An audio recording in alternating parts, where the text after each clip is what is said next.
अस्सलाम वालेकुम। आज हम इम्पोर्टेंट लिमिट्स करेंगे। इससे पहले हमने लिमिट्स की थी लास्ट लेक्चर में, और आज हमने दो लिमिट्स और करनी है। इसमें पहली लिमिट ये है, limit x approaches zero a power x minus one over x is equal to log of a to the base e. जिस लॉग की बेस से ई होती है उसको हम नेचुरल लॉग कहते हैं, और उसको हम इस तरह से एल एन ऑफ ए भी लिख सकते हैं, यानी नेचुरल लॉग ऑफ ए। ये एल एन है, इस तरह से लिखते हैं। इसको एल एन नहीं बोलना, इसको नेचुरल लॉग कहना है। तो इस लिमिट को हम प्रूव किस तरह से करेंगे। अब यहाँ पर वेरिएबल एक्स हमारा अप्रोच कर रहा है ज़ीरो को। अगर हम डायरेक्ट यहाँ पर एक्स की जगह ज़ीरो पुट करते हैं तो ये देखिए, न्यूमरेटर में ए पार ज़ीरो वन माइनस वन, ये ज़ीरो आ जाता है, और डिनोमिनेटर में भी ज़ीरो हो जाता है। तो ये ज़ीरो बाय ज़ीरो फॉर्म बन जाती है।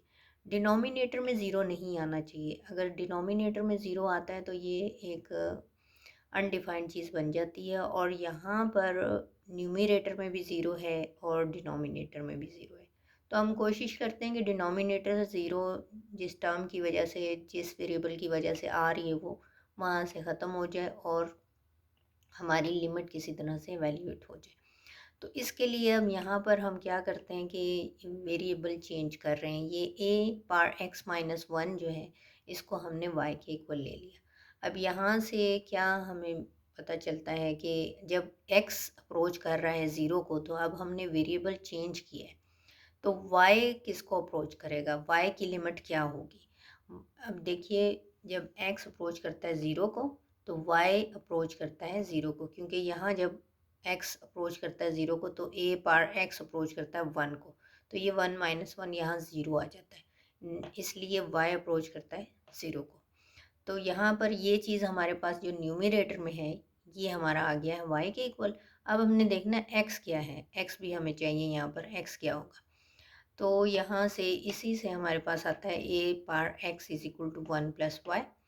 तो ये अब हमने x निकालना है यहाँ से, तो ये एक्सपोनेंट में है x।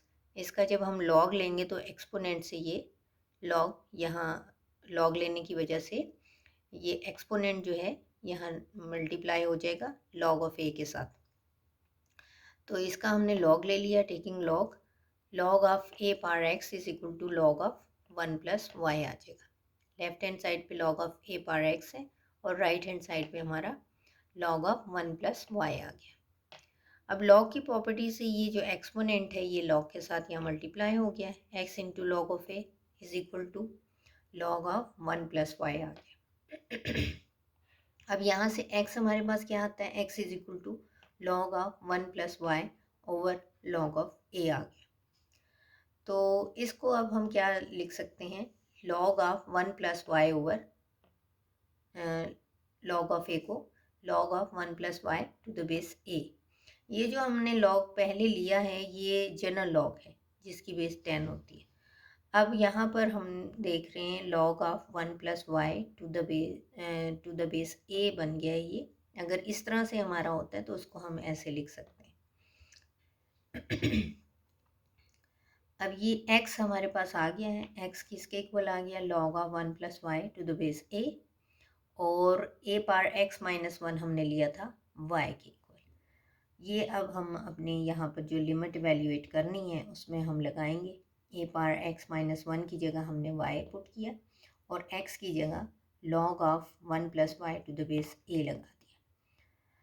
तो अब ये y जो है ये हम यहाँ लिखेंगे इस लॉग के साथ वन ओवर वाई करके, यहाँ नीचे ले आएंगे, तो ये वन ओवर वाई होगा। ठीक है, यहाँ आ गया ये limit y approaches zero, one over y into log of one plus y to the base a आ गया। अब लॉग की प्रॉपर्टी यूज़ होगी, ये यहाँ जो वन ओवर वाई मल्टीप्लाई हो रहा है, ये इसका एक्सपोनेंट या पावर बन जाए।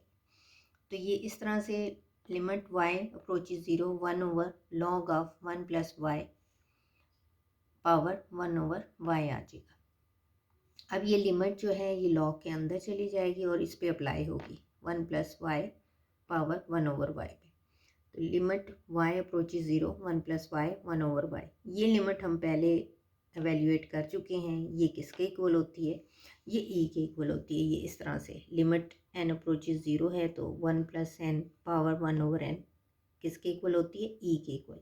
ये लिमिट हम यहाँ यूज़ करेंगे, तो ये क्या आ जाएगा हमारा, इसकी जगह तो ई आ गया, ये 1/log of e to the base a बन गया। अब इसको हम इस तरह से लिख सकते हैं log of a to the base e, और जिस लॉग की बेस ई है उसको हम नेचुरल लॉग कहते हैं, तो इस तरह से नेचुरल लॉग ऑफ ए आ गया। तो ये लिमिट हमारी इवेल्यूएट होगी, limit x approaches 0, a power x minus 1/x is equal to log of a to the base e, या फिर नेचुरल लॉग ऑफ ए। अब ये इस तरह की लिमिट जहाँ कहीं भी आएगी, हमने वहाँ पर ये इसका रेफरेंस दे के उसको लिखना है कि ये नेचुरल लॉग ऑफ ए के इक्वल होती है, आगे जहाँ भी आपको यूज़ करना है इसको। अब दूसरी लिमिट है बहुत इम्पोर्टेंट, जो हमें आगे बहुत यूज़फुल है और बार बार यूज़ में आती है जब आप करेंगे डेरिवेटिव्स। तो उसमें जब हम फर्स्ट प्रिंसिपल से ट्रिग्नोमेट्रिक फंक्शंस के डेरिवेटिव्स मालूम कर रहे होते हैं, तो अक्सर वहाँ पर ये वाली लिमिट आ जाती है, जिसकी जगह हमें ये 1 लगाना होगा। ठीक है, इस तरह की लिमिट आएगी तो वो 1 के इक्वल होती है, ये याद रखना आप। इसको हम किस तरह से प्रूव करते हैं, इसको प्रूव करने के लिए हम कंसिडर करते हैं एक यूनिट सर्कल। यूनिट सर्कल क्या होता है, यूनिट सर्कल वो होता है, सर्कल है जिसका रेडियस 1 होता है और उसका सेंटर जो है वो ओरिजिन होता है। अब यहाँ पर ये यूनिट सर्कल हमने एक ले लिया है। ठीक है, अब ये थीटा जो है ये इसका सेंट्रल एंगल है इस यूनिट सर्कल का।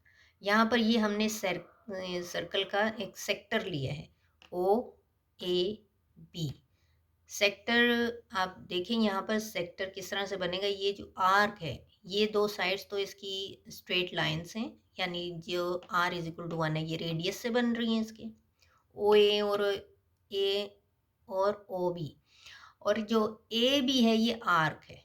ठीक है, ये हमारा सेक्टर बनता है। अब ये जो ओ ए बी, ये ट्राइंगल कौन सी है, ये ओ ए साइड है, ये ओ बी साइड है, और ये ए बी कॉर्ड बन रही है, ये जो सीधी लाइन आ रही है इसको कॉर्ड कहेंगे ए बी। अब ये पहले मैंने फिगर में आपको बता दिया है कि ये किस तरह से है। अब आगे हमने करना क्या है इसमें, देखिए, to prove this limit we consider a unit circle, let theta be a positive acute central angle of unit circle. As shown in the figure, OAB is the sector of the circle. अब यहाँ पर हमने क्या करना है, we produce B to D so that DA is perpendicular to OA.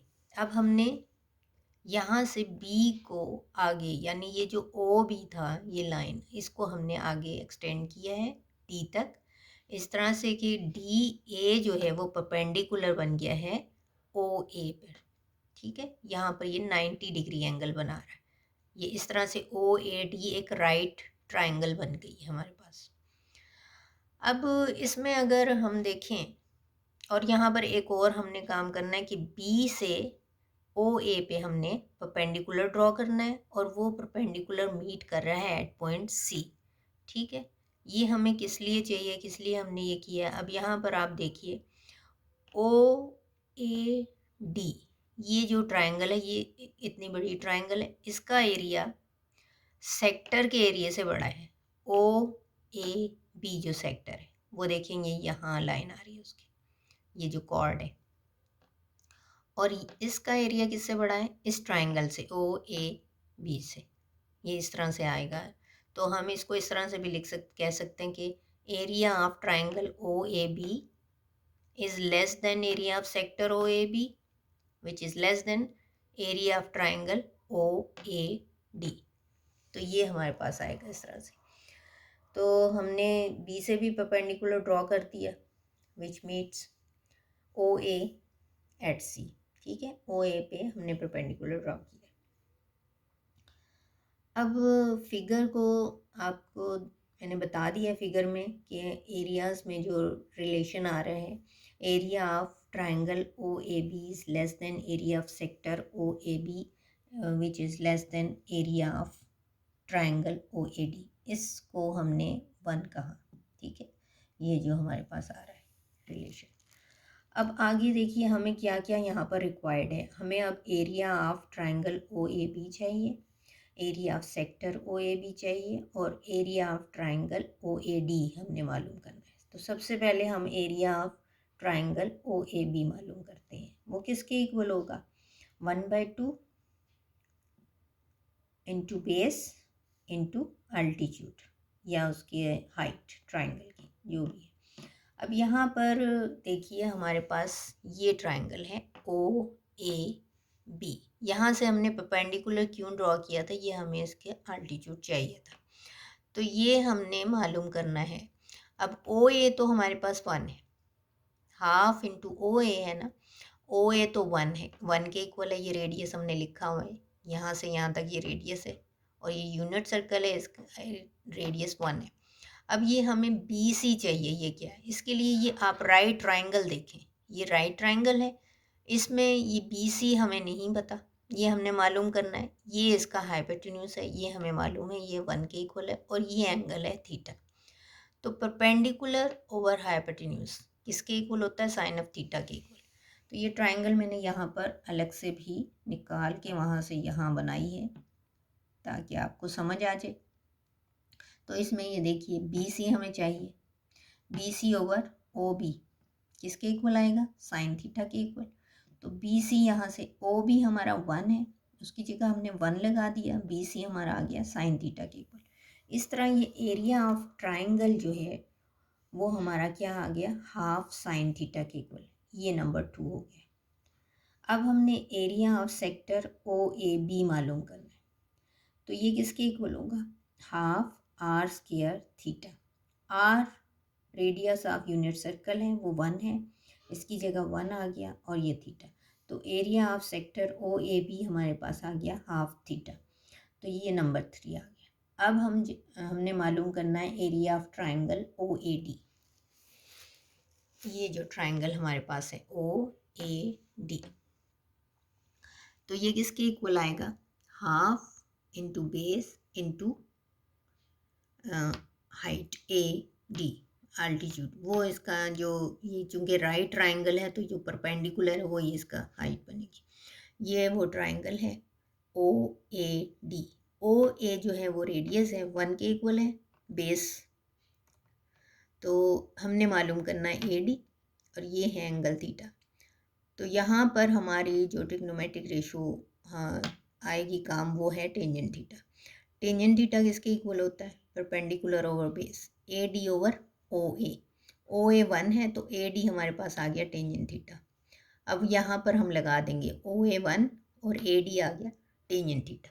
तो ये area of triangle O A D किसके इक्वल आ गया? Half tangent theta. ये नंबर 4 है। अब हमने जो ये एरियाज फाइंड आउट किए हैं, इनको सबको हमने 1 में पुट करना है, ठीक है। तो ये area of triangle O A B है, हाफ साइन थीटा। ये area of sector O A B है, हाफ थीटा।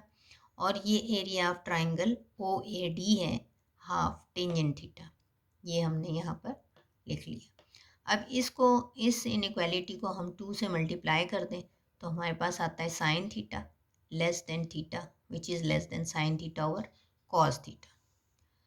अब यहाँ से देखिए अगर इसको हम साइन थीटा से डिवाइड कर देते हैं पूरी इनइक्वालिटी को। अब यहाँ पर थीटा हमारा एक्यूट एंगल है, यानी ये हमारा 0 से π/2 के दरमियान है, ठीक है। π/2 से छोटा है, 0 से बड़ा। एक्यूट पॉजिटिव एंगल हमने लिया हुआ है, इसलिए साइन थीटा पॉजिटिव होगा। इससे जब हम डिवाइड करेंगे तो इनइक्वालिटी चेंज नहीं होगी, वही रहेगी डायरेक्शन ये इसकी। 1 is less then theta by sine theta which is less then 1 over sine cos theta. अगर इसको हम उलट के लिखते हैं तो ये 1 is greater then sign theta over cos theta which is greater then cos theta. ये आ गया। अब इस इनइक्वालिटी की हम लिमिट लेते हैं एज थीटा अप्रोचेज 0। ये कांस्टेंट है, ये 1 है, इसकी लिमिट 1 ही रहेगी, ये 1 के इक्वल ही रहेगा। तो limit theta approaches 0 sine theta over theta which is greater than limit theta approaches 0 cos of theta. अब ये limit as theta approaches 0, cos theta किसको अप्रोच करता है? 1 को। ये लिमिट भी हमारी 1 आ जाएगी। तो ये 1 ये लिमिट जो है 1 से ग्रेटर है और 1 से लेस है। तो बाय द सैंडविच थ्योरम ये हमारी लिमिट इक्वल हो जाएगी 1 के। तो ये इस तरह से प्रूव हो गया। अब यहाँ जो सैंडविच थ्योरम है जो हमने यहाँ पर यूज़ किया है वो क्या है, उसकी स्टेटमेंट आप देख लें सैंडविच थ्योरम की इस तरह से। सैंडविच थ्योरम हमारा ये है कि let f g and h be functions such that f of x is less than or equal to g of x which is less than or equal to h of x। इनमें ये relation है। For all x in the open interval containing c except possibly at c itself। ठीक है, तो अगर limit of f as x approaches c l के equal है और limit of h as x approaches c वो भी l के इक्वल है, तो लिमिट इस तरह से हमारे पास जब रिलेशन है तो इनकी लिमिट्स में भी इसी तरह का रिलेशन आएगा। Limit approaches c f of x is less than equal to limit x approaches c g of x which is less than limit x approaches c h. तो ये लिमिट एफ की और एच की हमारे पास L के equal है, ये दोनों एल के इक्वल है। तो this implies that limit x approaches c of g is also equals to L. तो ये हमारा सैंडविच थ्योरम है जो इस लिमिट के प्रूफ में यूज़ होता है। इसको आप सैंडविच थ्योरम ना कहें क्योंकि अक्सर स्टूडेंट्स इस लिमिट को सैंडविच थ्योरम कहते हैं। ये सैंडविच थ्योरम नहीं है, इसको प्रूव करने के लिए हम सैंडविच थ्योरम यूज़ करते हैं। इस लास्ट में जहाँ यहाँ पर हमने इसको अप्लाई किया है, इधर अप्लाई हो रहा है, ये सैंडविच थ्योरम से हमारे पास 1 के इक्वल आ जाता है।